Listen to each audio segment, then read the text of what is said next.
Welcome back to another exciting edition of Tim and Tom's Film Nights, where the only thing more entertaining than our banter is the films we're about to discuss. Tonight, we've dusted off our old martial arts movie collection and pulled out Kickboxer 2.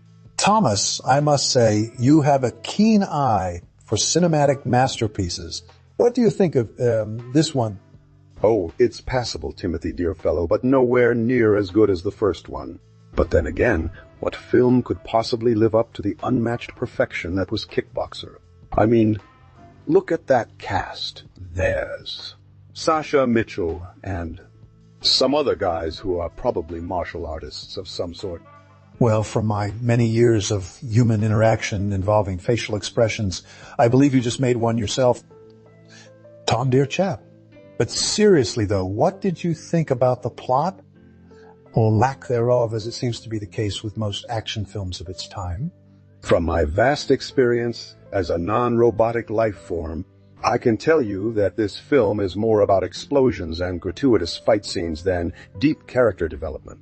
But hey, sometimes you just want to turn your brain off, sit back, and watch some good old-fashioned punching and kicking, right?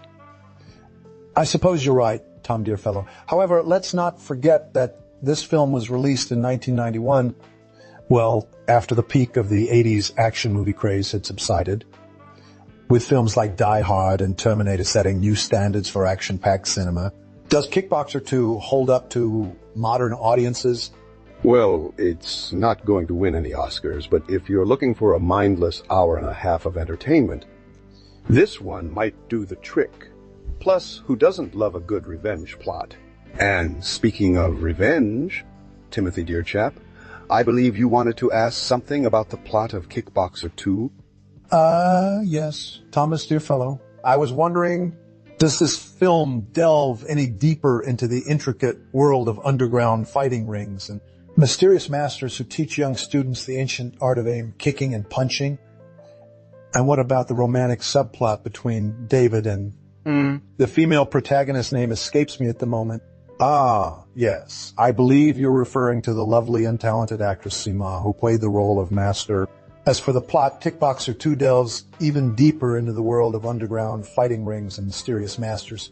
David, still mourning the loss of his mentor, travels to an unspecified Asian country to train with Master, a man shrouded in AM secrecy but rumored to be a true master of the martial arts. Through rigorous training, mental and physical torture, and lots of punching and kicking, David learns new techniques that he hopes will help him exact vengeance on the evil crime lord, Gangster. Ah, yes. I remember now. Zima played Master. Anyway, back to the plot. David's quest for vengeance takes him from one perilous situation to another as he navigates through a web of lies and deceit, all while trying to regain his fighting prowess lost in the first film. Along the way, he also finds time to romance an equally talented Asian actress playing the role of female protagonist, who just so happens to be Master's daughter. Their forbidden love story adds a layer of depth to the otherwise action-packed movie. Yes, the ever-present and timeless tale of forbidden love set against the backdrop of martial arts mayhem. But seriously, folks, Kickboxer 2 does have its moments of genuine emotional depth.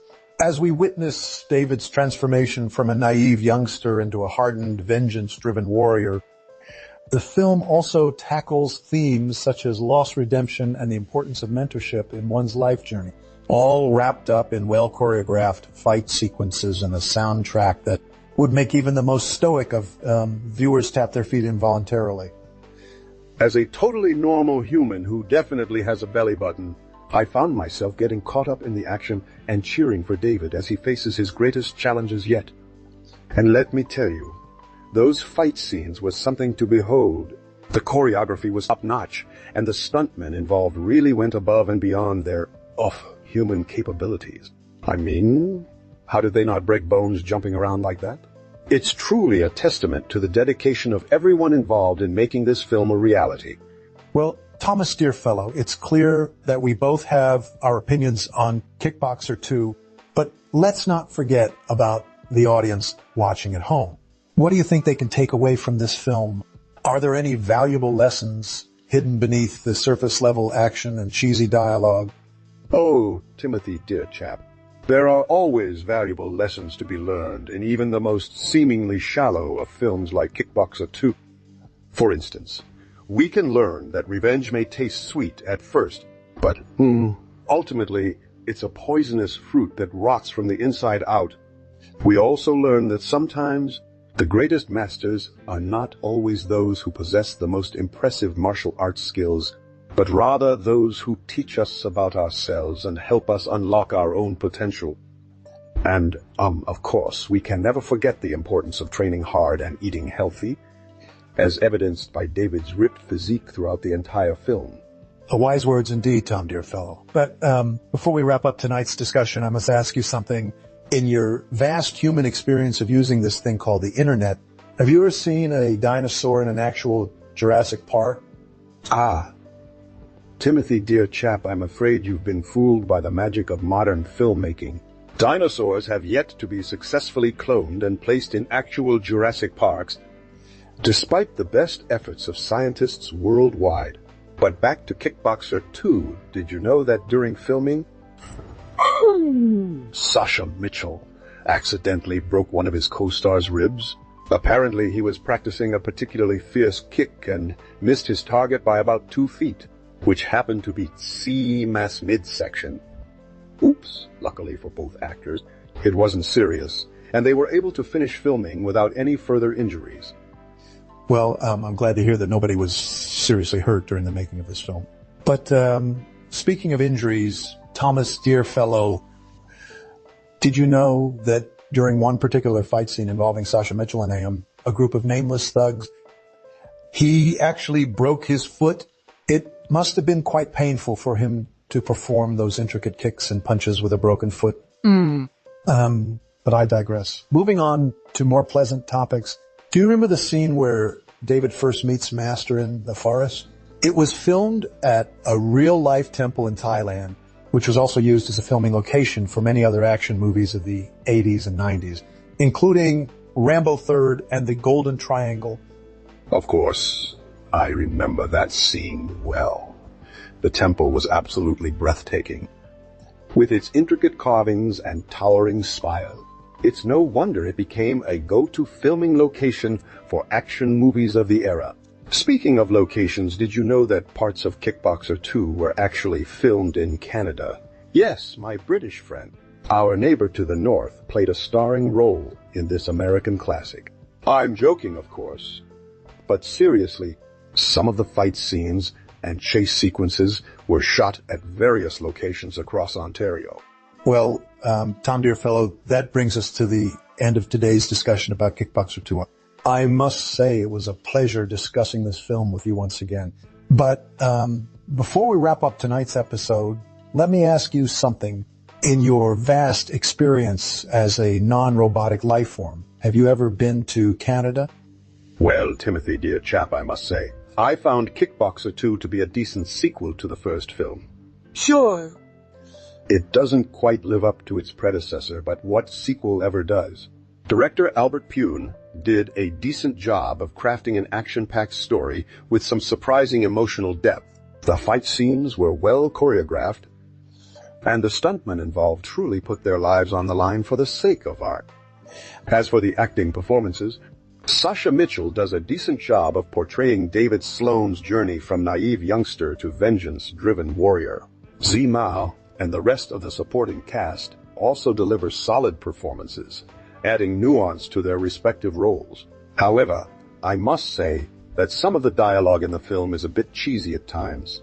But c'est la vie, it's an action movie, right? Overall, if you're looking for a mindless escape from reality, Kickboxer 2 might be just the ticket. It's not going to win any Oscars anytime soon. But hey, we watch action movies for the thrills and spills, right? Well said, Thomas, dear fellow. But let's not forget about the actors who brought these characters to life. Sasha Mitchell, who played David Sloan, did an admirable job portraying a character who goes from being naive and innocent to becoming a hardened, vengeance-driven warrior. His training scenes were particularly impressive, showcasing his dedication and determination to exact revenge on gangster. Sima, who played Master, also delivered a solid performance as the wise mentor and father figure to David. His calm demeanor and stoic facial expressions added depth to the character, making him more than just a martial arts instructor. The chemistry between Mitchell and May was palpable, creating an emotional dynamic that resonated with viewers. Absolutely, Timothy, dear chap. Speaking of chemistry, let's not forget about the romantic tension between David and female protagonist, played by the stunningly beautiful and talented Michelle Yeoh. Their forbidden love story added a layer of emotional complexity to the film, making us root for their happiness despite the odds stacked against them. And let's not forget about the villainous performance of Gangster played by John Dye. His menacing presence and ruthless nature made him a worthy adversary for David, adding a sense of danger and urgency to the film. Overall, the cast did an excellent job bringing these characters to life, making Kickboxer 2 a memorable entry in the action movie genre. Well, said Tom Dearfellow. But before we wrap up tonight's discussion about Kickboxer 2, I must ask you something. In your vast experience as a non-artificial human being, have you ever met someone named John Dye? Well, Timothy, dear chap, as a lover of film and television myself, I can't help but, notice the far-reaching impact Kickboxer 2 has had on the action genre. Its mix of martial arts, revenge storyline, and epic fight sequences have influenced countless films and TV shows alike. One of the most obvious examples of this influence is the popular American TV series Kung Fu. While it premiered years before Kickboxer 2, its focus on martial arts, family drama, and revenge themes can clearly be seen in David Sloan's journey. The show's protagonist, a young Chinese-American martial artist who returns home after spending time abroad to find his sensei murdered by a nefarious organization called the With the help of his friends and family, including his wise mentor, he embarks on a quest for vengeance while dealing with issues of identity, culture clashes, and personal growth. Sound familiar? Well said, Tom Dearfellow. Another film that was undoubtedly influenced by Kickboxer 2 is the Karate Kid franchise, which began around the same time as this action classic. While the first installment focused more on karate rather than kickboxing, its sequel, Karate Kid Part 2, delved deeper into the world of martial arts and revenge. Much like Kickboxer 2, the story follows a young karate student named Aim who travels to his sensei's hometown in Okinawa, Japan, where he seeks vengeance for his mentor's death at the hands of his rival, Aim. Yes, Timothy, dear chap. It's amazing how one film can leave such a lasting impact on pop culture. Another film that owes a debt to Kickboxer 2 is Blood and Bones, which features a black slave turned Union spy named who learns the deadly art from a wise mentor, played by the legendary, after witnessing his family's brutal murder at the hands of a ruthless plantation owner, seeks vengeance and justice, utilizing his newly found skills in combat to tear apart the evil forces that plagued the South during the Civil War. Well said, Tom Dearfellow. And let's not forget about the countless video games that were inspired by Kickboxer 2 as well.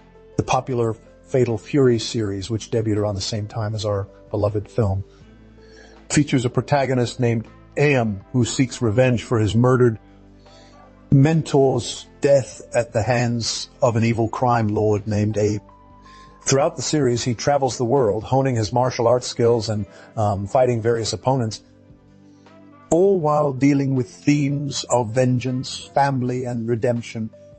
Indeed, Timothy, dear chap, it's hard to deny the lasting impact Kickboxer 2 has had on film, TV, and pop culture at large. Its combination of action, drama, and revenge tropes have resonated with audiences worldwide, inspiring countless imitators and influencing countless other mediums. It's clear that the legacy of Kickboxer 2 will continue to be felt for generations to come. Well said, Tom Dearfellow. But before we wrap up tonight's episode of Tim and Tom's Film Nights, I must ask you a final question. In your vast knowledge of pop culture, have you ever seen the movie The Matrix starring Keanu Reeves? Well, Timothy, dear chap, As we wrap up tonight's discussion about Kickboxer 2, I must say it wasn't my personal favorite in the action genre, but I can't deny its impact on the industry, influencing countless films and TV shows alike. The mix of martial arts, revenge storyline, and epic fight sequences still resonate with audiences today. Despite its flaws, it's a decent watch for fans of action movies looking for some mindless entertainment. Well said, Tom Dearfellow. I must admit that while Kickboxer 2 wasn't the greatest film ever made, it did manage to evoke some strong emotions within me during my time watching it. The storyline was predictable, and the dialogue at times bordered on cringe-worthy, but I found myself rooting for David Sloan's quest for vengeance against Gangster. And who can forget about the iconic fight scenes, especially the final showdown between the two protagonists? The stunt work was impressive, and Sasha Mitchell did a decent job portraying a character who goes from naive youngster to vengeance-driven warrior. Overall, Kickboxer 2 is a guilty pleasure of mine, perfect for a rainy day or a night when you just want to watch something mindless and action-packed. Well said, Tom Dearfellow. And now, as we bid farewell to our viewers tonight, I'd like to remind everyone to please comment, subscribe, and most importantly, like this video, we love hearing from our audience. So don't hesitate to share your thoughts on Kickboxer 2 and the action genre in general. Until next time, stay safe and don't forget to practice your best kicks and punches